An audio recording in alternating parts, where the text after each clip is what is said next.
शहर के धूम्रपान से भरे दिल में टेंस भरा माहौल और दिल्ली हाई कोर्ट सुबह 11 बजे के समय जेम्स मर्चेंट, एक चुपचाप सा व्यक्ति, अपराधी की मेज पर घबराया हुआ बैठा था।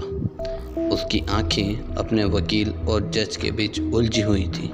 वहीं दूसरी ओर जेम्स की वाइफ सारा, जिसने उसे एक ऐसे अपराध के आरोप में फंसा होने का इल्ज़ाम लगाया जिस पर जेम्स ने मासूमी का दावा किया, जो उसे मासूम साबित करने के लिए प्रयास कर रहा था। पूरी उम्मीद के साथ अदालत शुरू हुई। प्रोसिक्यूटर ने दोनों की शादी में हुए उतार चढ़ाव का रूप खींचकर फसादी रिश्ते की एक संगीन तस्वीर बनाई, जिसमें जेम्स को उसकी पत्नी सारा के पीछे घिरे जुल्मों का आरोप लगाया गया। उन्होंने जख्मी त्वचा और आंसुओं से भरी आंखों की फ़ोटो दिखाई, पड़ोसियों की गवाहियों को पेश किया जो रात के अंधेरे में चीख सुनाई पड़ी होने का दावा करते थे। सारा के वकील केस को आगे बढ़ाते हुए कहते हैं कि जज साहब, मेरी क्लाइंट सारा मर्चेंट ने अपने हस्बैंड जेम्स मर्चेंट पर मारपीट और उत्पीड़न का जो संगीन आरोप लगाया है, वो इन तस्वीरों को देखकर साफ हो जाता है कि उनके लगाए इल्ज़ाम सच हैं। इसलिए मेरी इस अदालत से गुजारिश है कि वो मुजरिम जेम्स मर्चेंट को कड़े से कड़ी सज़ा सुनाकर उन पर जुर्माना लगाए और साथ ही मेरी क्लाइंट सारा के फ्यूचर को सिक्योर रखने की गारंटी भी दे। Thank you your honour.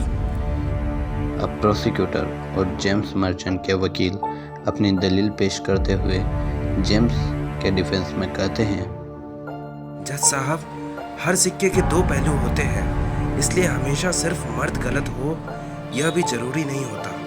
इसलिए मेरी अदालत से गुजारिश है कि वो न केवल उनकी वाइफ सारा की प्रिटेंशन को देखे, बल्कि मेरे क्लाइंट जेम्स मर्चेंट के साथ होने वाले वायलेंस को भी मद्देनजर रखकर इंसाफ की जीत करे। जज साहब सारा के हक में कहते हैं, यह अदालत में सारा मर्चेंट को विटनेस बॉक्स में आकर अपनी स्टेटमेंट देने का हुक्म सुनाती है। जज साहब, मैं बहुत हिम्मत करके आज यहाँ आई हूँ। जेम्स और मैं पहले बहुत खुश थे, या फिर मुझे ऐसा लगता था। शादी से पहले से ही मैं जेम्स को जानती हूँ। इतने सालों में कभी भी मुझे ऐसा नहीं लगा कि जेम्स कभी मुझ पर हाथ भी उठा सकता है।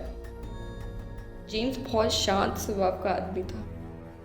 ये 4 साल पहले की बात है जब जेम्स ने मुझ पर पहली बार हाथ उठाया था।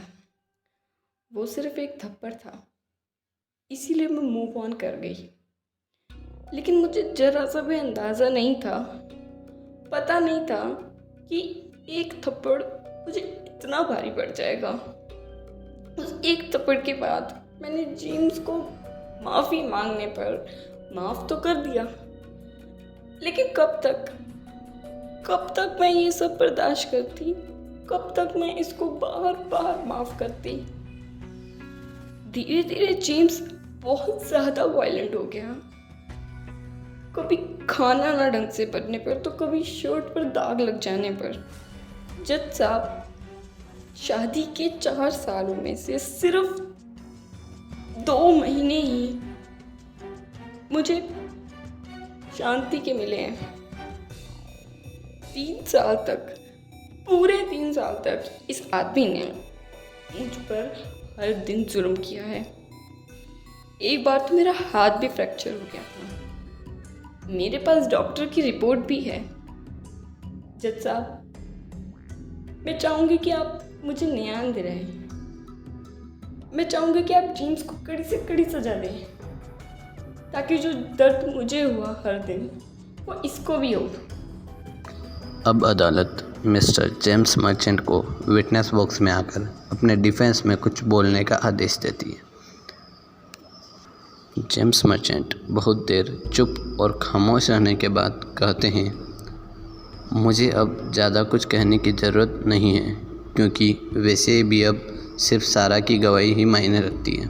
इसलिए मैं इस पूरी सारी अदालत के सामने अपनी वाइफ सारा से कहना चाहूँगा कि अब तुम्हें मेरी वजह से कोई भी परेशानी नहीं होगी इन फ्यूचर। इतना कहने के फ़ौरन बाद जेम्स ने अपनी पॉकेट से पिस्तौल निकालकर खुद को शूट कर लिया